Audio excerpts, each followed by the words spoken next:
Okay, so let's talk about levels of measurement. We have 4 levels of measurement na i-discuss. So, variables can also be classified according to the level of measurement. Pag nag-collect tayo ng mga information sa mga variables na kinukulit natin, it is classified into 4 level of measurement, which is yung ating nominal, ordinal, interval, and ratio level. The arrangement of these 4 levels of measurement is as it is. Meaning to say, number 1 ang nominal, siya po ang kumbaga lowest among the 4 levels of measurement. And ratio is actually the highest level of measurement. Okay, so bakit kaya yun ang highest level of measurement natin and malalaman natin mamaya. So let's talk about first kung ano ba ang nominal data. In this case, sa nominal data, we are using numbers to represent an item or characteristics. Okay? Ano ba yung mga numbers natin na hindi naman natin, ano ba yung mga ginagamit natin numbers na hindi naman siya actually ginagamit to count or to measure, pero ginagamit natin yung mga numbers na yan to represent an item. A good example is your student ID number. Student ID number. Each of you has a unique student ID number, di ba? And those are numbers, di ba? Pero yung mga numbers na yan, hindi naman para magbilang, para mag-measure, kundi ginagamit yung mga numbers na yan to represent you. Okay? Kasi may kanya-kanya kayong unique na student ID number. What else? Another example of nominal data is the postal zip code. Do you know what is your postal zip code? Diba kada municipality may kanya-kanya tayong zip code. Dito kasi sa Quirino, 3321. 3321 ang zip code ng Quirino. Kasi taga Quirino ako. Ewan ko lang kung anong zip code ng ibang mga municipality. Hindi ko kabisado. So, a postal zip code is composed of numbers. Pero yung numbers na yan ay ginagamit natin to represent a certain municipality.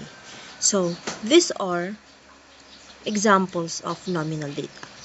Another example includes mga pangalan natin.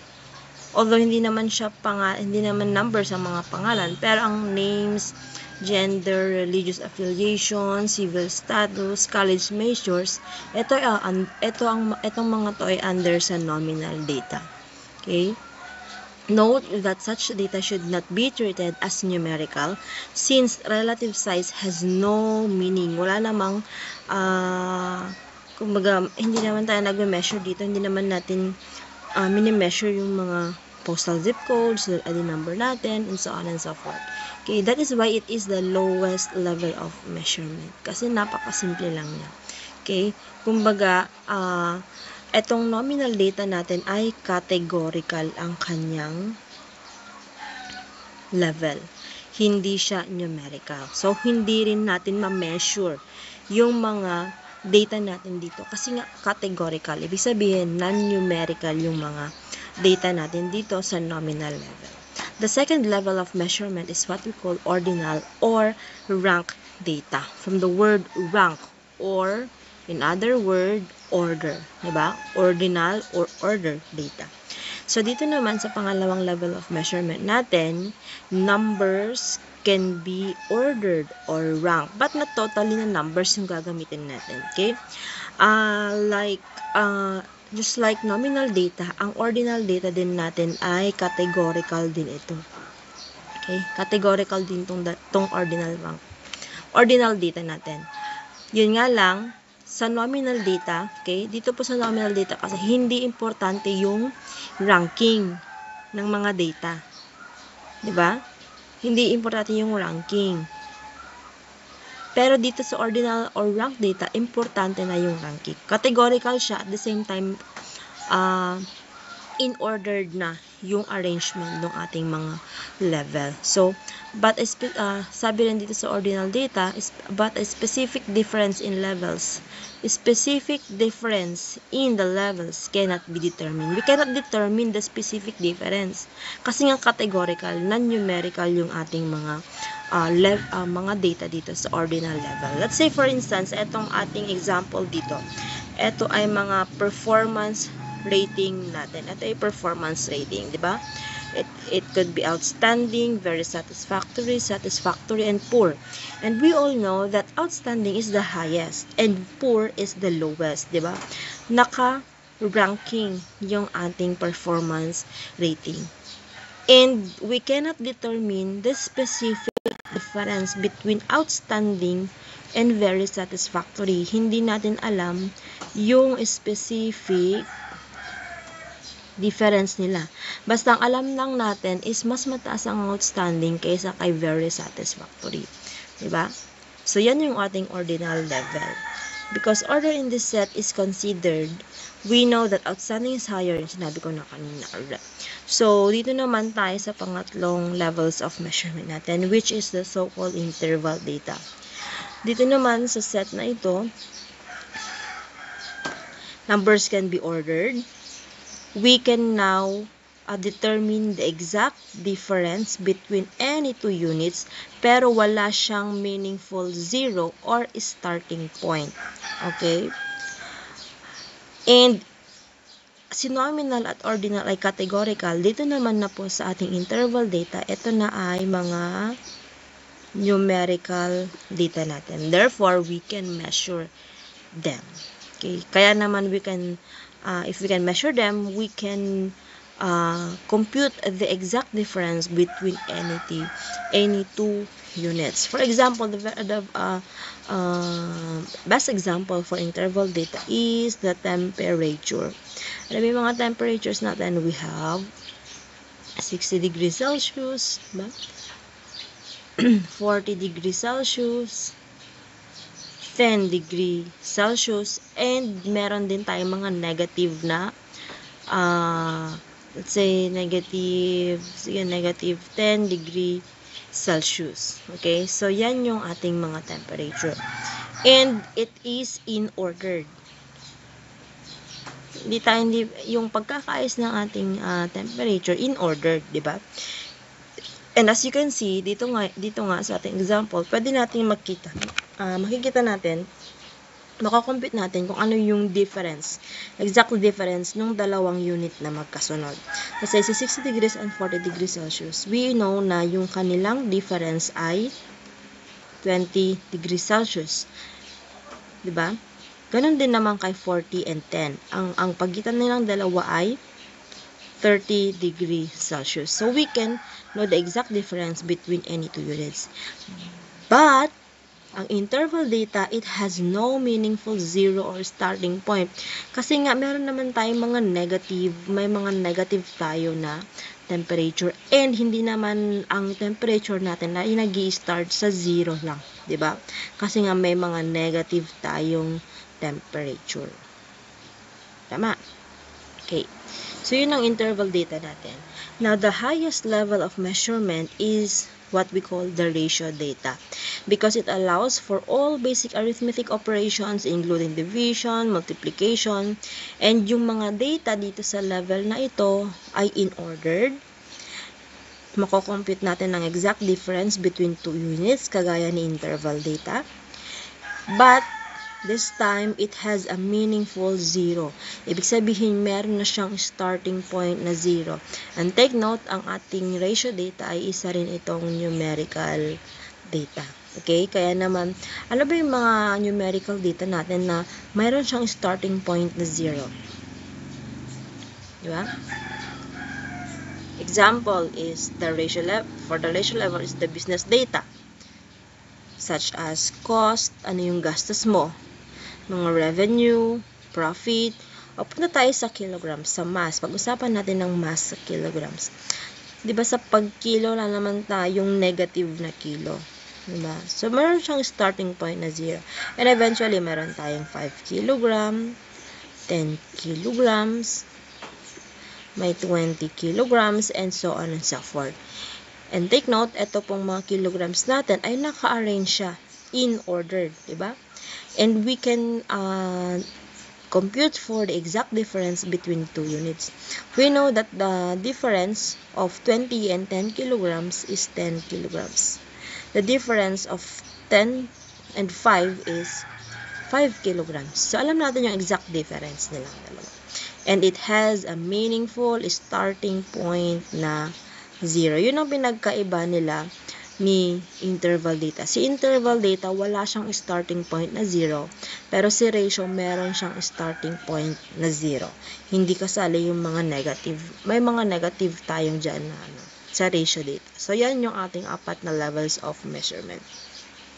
Alright, so dito naman tayo, importance of accurate and appropriate data collection. So regardless of the field of study or preference for defining data, it is either quantitative or qualitative, importante po ang accurate data collection natin para ma-maintain natin ang integrity ng ating research. Okay? Para ma-maintain natin ang ma-maintain natin ang reliability, hindi lang integrity, kundi reliability pa rin ng ating mga research. And both the selection of appropriate data collection instruments, di ba, and clearly defined instructions for the correct use reduce the likelihood of errors occurring.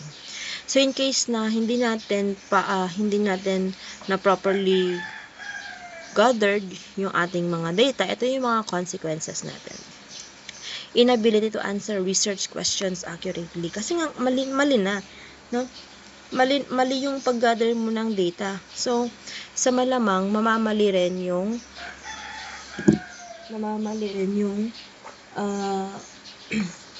kumbaga, hindi mo masasagutan ng tama yung research question mo.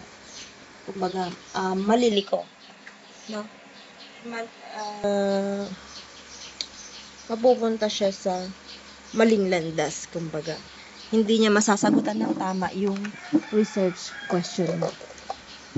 Charge lang. Great. Another one is the inability to repeat and validate the study. Paano natin i-validate yung study kung hindi naman tama yung pag-gather mo ng data? Distorted findings result in wasted resources. Nagsayang ka lang, nagpagod ka lang. Diba? Nagconduct ka ng research, pero hindi mo ginawa ng tama ang pag-gather ng data mo. So, sayang yung budget, sayang yung time, sayang yung pagod mo. Okay? Kasi, meron ka ng distorted findings kasi mali yung pag-gather mo ng data. Another is misleading other researchers to pursue unproductive ways of investigation. Diba? What if mali yung pag-gather mo ng data? No? And somewhat, merong another researcher na gustong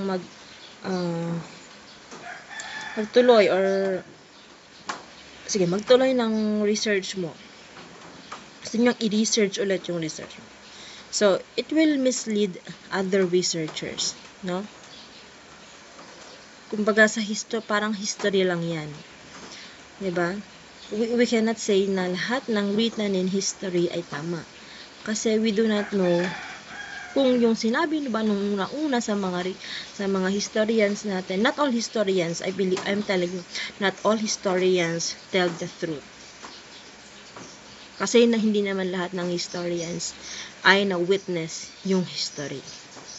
Meron lang silang mga nagbasehan din na mga kwento ng iba na hindi na naman natin ma-verify kung totoo naman yung mga nanggalingan ng mga yun. So, parang ganun lang. It will lead to unproductive ways of investigation. Another is the compromising decisions for public policy and causing harm to humans. Harm to human participants and animal subjects. Ano naman kaya yan? Let's say, sa paggawa ng gamot. Diba? Of course, sa paggawa ng gamot, mga medicine natin, hindi lang naman basta-basta. They are collecting data, collecting ingredients, and so on and so forth. Diba? What if mali What if hindi tama yung they do not properly gather data kung ano ba yung mga proper procedure or proper ingredients sa paggawa ng gamot. What will happen? Diba? It will cause harm to human participants. Hindi lang sa mga tao, kundi sa mga animal subjects. So, these are the consequences kapag hindi properly gathered yung mga data natin sa ating mga study. So, paano ba tayo mag-collect ng data? Meron tayong iba't ibang paraan. Number 1 is yung pag gumamit tayo ng documented data. Actually, this is the easiest kasi nga hihingi ka na lang ng data sa mga meron na, kumbaga. So, we discuss the most widely used methods for collecting data. And sometimes, information is difficult to gather. Diba? Or measure personally. So, instead na mag-interview ka, mag-float ka ng questionnaires, mag-survey ka, pwede mo kung meron namang mga existing documented data from other may mga agencies tayo na nagko-collect ng mga data wherein pwede mong gamitin tong mga to. Hindi mo na kailangang mag-survey, mag-interview, mag-float ng questionnaires. Okay?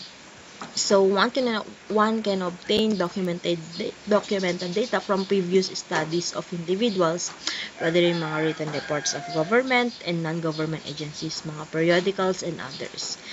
But in using documented data, meron tayong classification. It could be a primary data or secondary data. Sa primary data, ito ay mga data documented by a primary source. Ibig sabihin, sila yung mismong unang nangolekta ng mga data na yan. Sila mismo yung nag-document ng mga data na yan. And ang examples natin ng mga pwedeng pagkuhanan ng mga primary data ay ang central bank. Sa central bank ka pumunta kung ang kinakailangan mo ay mga data on banking and finance. Sa Philippine Statistics Authority or PSA, kilala natin bilang PSA ka pumunta kung ang kailangan mo ay data on population, housing, at establishments. Diba? Pupunta ka naman sa BAS or Bureau of Agricultural Statistics kung ang kinakailangan mo naman na data ay tungkol sa agriculture and livestock. And eventually, the University Registrar's Office.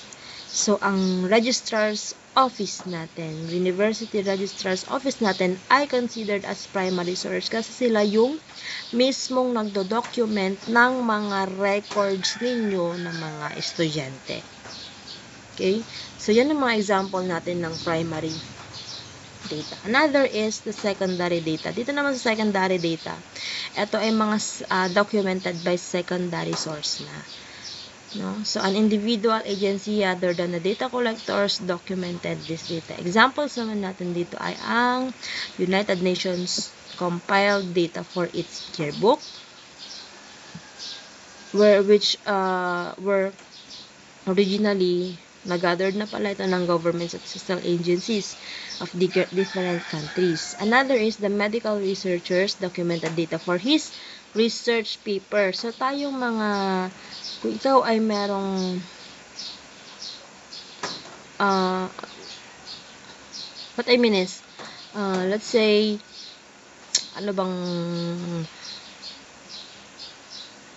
let's say sa chismis, okay? Diba sa chismis, or sa aksidente, dito, eto ka,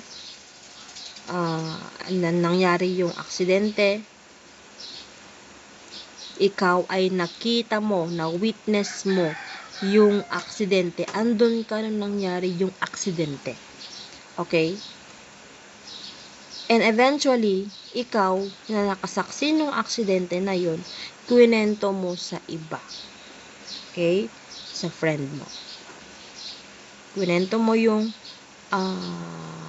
aksidente sa friend mo. Ngayon, yung aksidente ay ang ating data. Ikaw na nakakita, ikaw ang primary. Ikaw ngayon ang primary source nung data.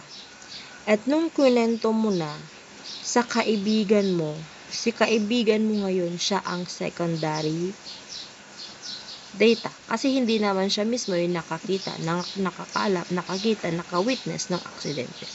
So, yun lang yung konsepto ng ating primary at secondary data. Okay? Next is other than documented data. Pangalawa nating paraan para makapag-collect tayo ng data ay tinatawag nating survey. Take note, ang survey ay ang method ng pangongolekta ng data on the variable of interest by asking people questions. Yun ang survey natin. And take note, kapag census po, sa survey kasi, kumbaga kung sino lang yung madaanan mo, sino yung mga tatanungin mo, yun lang isa-survey mo.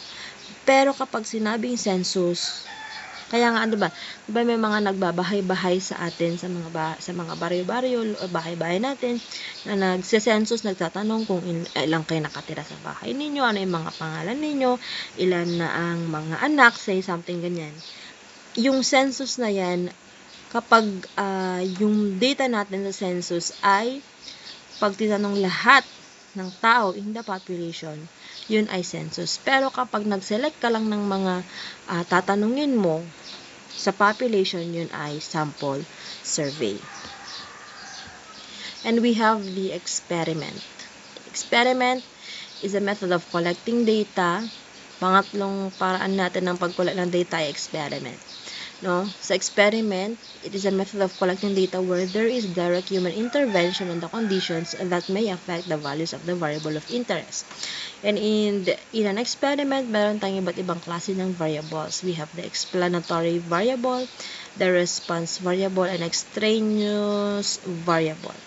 Sa explanatory variable, ito yung ating control group sa ating experiment. Sila yung mga factors under our study. The response group, sila naman yung mga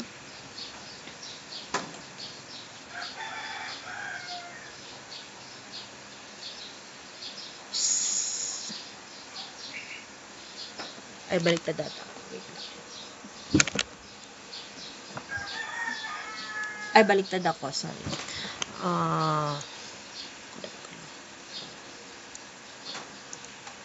Sa response group, sila yung ating control group.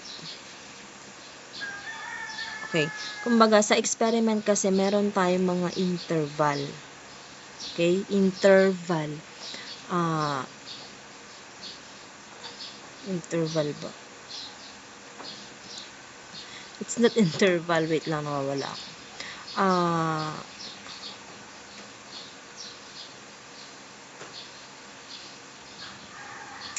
Let's say, dito pala yung example niya. Sige.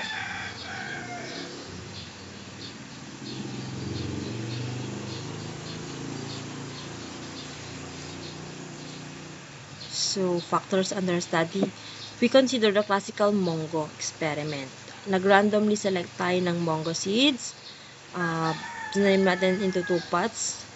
Yung isang pot ay naka-expose sa sunlight. And yung isang pot naman ay hindi siya exposed sa sunlight. Okay? So, ito yung tanim natin. Ito yung isang tanim natin. Yung isa ay naaarawan. Yung isa ay nasa shaded part yung isang halaman natin. No?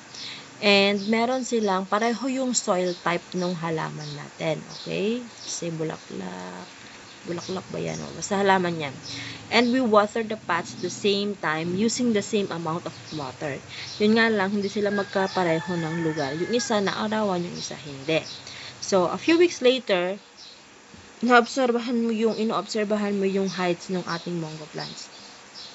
So, yung experiment natin, the objective is to determine the effect of sunlight on the height of Mongo plants. So, ang explanatory variable natin dito is yung amount ng sunlight. The explanatory variable is the amount of sunlight. Yung ating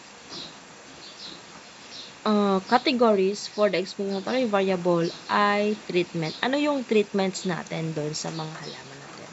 Yung isa ay inaarawan, yung isa ay hindi. Diba? So, the response variable is the height. Yun ang response nung halaman doon sa ating treatment. Okay? Yung height ng ating mongo plant. And yung extraneous variables dito are identified to be the soil type and amount of water. Kasi, we believe na yung soil type at amount ng water na dinidilig natin sa mga halaman have an effect doon sa ating response variable. Kaya siya yung extraneous variables natin. Okay? Extraneous variables are usually controlled, making sure that the two groups will receive the same levels or amount. So, yun ang ating extraneous variables. Ano yung parehong binibigay natin na intervention doon sa ating dalawang grupo ng experiments. So, the use of randomization mechanism in assigning the treatments and controlling the identified extraneous variables makes the experiment a more effective method of data collection in establishing cost and effect. The observation method naman is a method of collecting data on the phenomenon of interest. Kapag syempre, observation, no? We are recording the observations made about the phenomenon as it actually happens. If you are recording your observations about your experiment, that is an observation method. And napaka-useful ng observation method natin in studying the reactions, behavior of individual or group persons. Diba? Ano ba yung pwede nating i-apply ang observation method? For example, ang research mo ay about sa mga bata,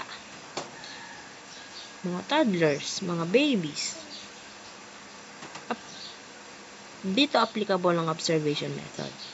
Diba? Kasi hindi pa naman nakakapagsalita ang mga bata, ang mga babies, diba? Hindi mo sila matatanong directly, kundi obserbahan mo yung mga kilos nila, ginagawa nila, paano sila, diba, kung kailan sila gutom, mga ganong bagay. And even sa mga hayop, ginagamit rin ang observation method sa pag-experiment ng mga halaman, mga hayop, basta mga other things na hindi naman natin pwedeng interviewin ng one-on-one. Okay? So, observation method ang applicable sa kanila.